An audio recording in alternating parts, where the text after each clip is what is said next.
2월 5일 우리가 함께 묵상할 하나님의 말씀은 누가복음 11장 26절에서 37절까지 말씀입니다. 이전 단락에서 예수님은 무리들과 논쟁을 하셨습니다. 예수님은 바알세불의 힘으로 귀신을 내어 쫓는다고 비난하는 사람들을 향해서 하나님의 능력으로 귀신을 내어 쫓으셨고, 당신을 통해 이미 하나님의 통치가 시작되었다고 말씀하셨습니다. 또한 귀신을 내어 쫓는 것보다 믿음으로 하나님의 주권을 인정하고 하나님의 말씀에 순종해서 하나님의 통치와 임재 안에 살아가는 것이 더 중요하다고 말씀해 주셨습니다. 바로 이 시점에 오늘 본문에 등장하는 한 여인이 등장합니다. 이 여인은 아마도 예수님의 말씀에 큰 감화를 얻었던 것 같습니다. 그래서 예수님을 낳은 어머니가 복이 있다고 목소리를 높였던 것이죠. 물론 이 여인의 말 자체에는 아무런 잘못된 것이 없습니다. 누가복음 1장 48절을 보십시오. 비슷한 이야기가 전개되고 있지 않습니까? 그러나 주님은 이 여인의 말 속에 빠져 있는 그 무엇인가를 끄집어 내시려고 하시는 것 같습니다. 주님은 자신을 낳은 어머니가 복이 있다는 것, 그것을 부정하시려는 것이 아닙니다.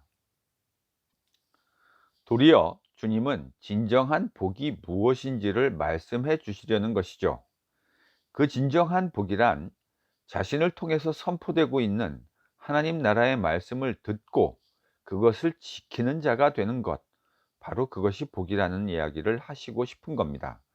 예수님의 인격과 사역을 통해 이 땅 가운데 임한 하나님의 나라의 복음을 듣고 그 복음의 내용에 순종하며 사는 것, 바로 그것이 진정한 축복임을 이야기하고 싶으신 겁니다. 그러나 주님을 통해 이루어지는 하나님 나라 사역에 이전 하나님 백성 모두가 호감을 표현했던 것은 아닙니다.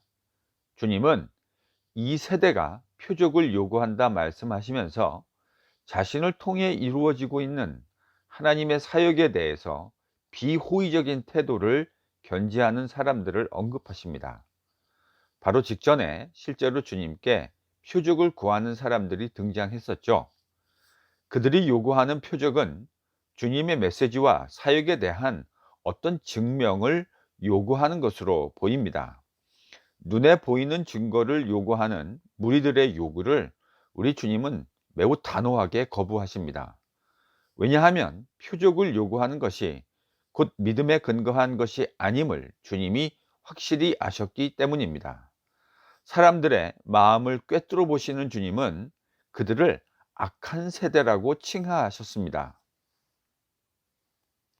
그들이 악한 의도를 가지고 질문하고 요구했음을 아신 것이죠. 이들은 하나님의 부르심에 겸손히 응답하는 세대가 아니라 악한 세대입니다. 원래 구약 성경에서 악한 세대라는 말은 하나님을 거역하는 사람들을 향한 일반적 표현이었습니다. 물론 저는 표적 요구 자체가 잘못된 것이라고 단정적으로 말할 수는 없다고 생각합니다. 그러나 주님의 말씀을 가지고 생각해 보았을 때 그들은 믿기 위해서 표적을 요구했던 것이 아니라 믿지 않고 주님을 시험해 보기 위해서 표적을 요구했던 것이죠. 주님의 사역 그 자체만 잘 살펴보아도 그 안에 하나님 나라의 사역을 증명할 수 있는 매우 풍성한 내용들이 있었음에도 불구하고 또 다른 표적을 요구한다는 것, 그것은 그들이 자신들의 눈앞에서 일어나고 있는 하나님 나라의 일을 거부하고 있다는 것과 다른 것이 아닙니다. 그래서 주님은 이 세대의 표적 요구 앞에서 보여줄 수 있는 표적은 요나의 표적밖에 없다고 말씀하신 겁니다. 그렇다면 요나의 표적이라는 이 어구는 구체적으로 무엇을 의미하는 걸까요? 이 어구의 의미가 근접 문맥인 30절에 서술되어 나옵니다. 30절을 보면 이곳에 등장하는 대비는 요나가 니느웨의 표적이 되었던 것처럼 예수님도 이 세대의 표적이 된다는 것입니다. 요나의 메시지가 니느웨에 대한 구원과 또한 심판의 의미를 지녔던 것처럼 예수님의 인격과 사역을 통해 선포되고 있는 하나님 나라의 메시지가 이 세대에 대한 구원과 심판의 의미를 가지게 될 것이라는 점을 주님이 강조하고 계신 겁니다. 바로 31절, 32절에서 이 주제가 설명되고 있습니다. 그런데 이곳에서는 이 두 개의 예를 통해서 이 주제가 확대 설명되고 있습니다. 강조점은 심판에 놓여 있죠. 등장하는 사람은 남방 여왕과 니느웨 사람들입니다. 논의의 초점은 메시지를 전한 사람들이라기보다는 그 메시지에 반응한 사람들에게 주어집니다.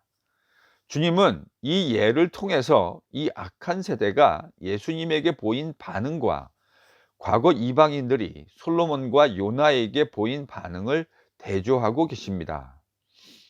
니느웨 사람들이나 남방 여왕이 각각 솔로몬이나 요나의 말을 진지하게 받아들이라고 아무도 기대하지 않았을 겁니다. 그런데 과거 남방 여왕은 솔로몬의 말을 듣기 위해서 땅끝에서 나아왔습니다. 과거 니느웨 사람들은 요나의 메시지를 듣고 즉각적으로 회개하였습니다. 그런데 그들의 이러한 응답이 대조적으로 이 세대를 정죄하는 역할을 감당할 겁니다. 그 대조는 단순히 이 세대는 하나님의 말씀을 듣지 않았고 과거 이방인들은 들었다는 것 이상의 의미를 담고 있는 것 같습니다.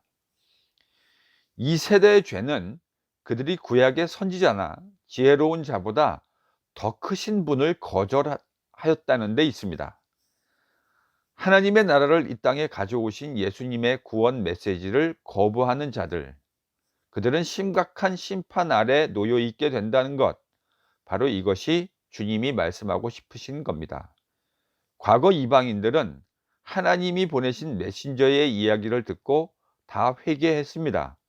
그런데 이 세대는 하나님이 보내신 하나님의 아들 메시아 인자의 말씀을 듣고 회개하기는커녕 그가 행하신 일에 대해서 악한 동기를 가지고 표적이나 구하고 있었던 것이죠. 주님은 이러한 주제를 다소 수수께끼 같은 두 개의 비유 형태를 통해서 설명하고 계십니다.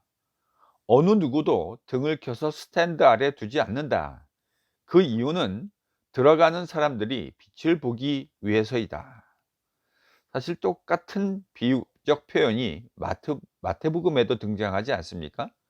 그러나 지금 누가복음에 등장하는 이 어구는 누가의 현 문맥 속에서 매우 구체적인 다른 함의를 가집니다. 지금 주님은 자신을 바로 빛이시라고 말씀하고 계시는 겁니다. 어둠 가운데 있는 사람들에게 참 빛을 비치기 위해서 예수님 당신께서 오셨다고 말씀하고 계신 것이죠.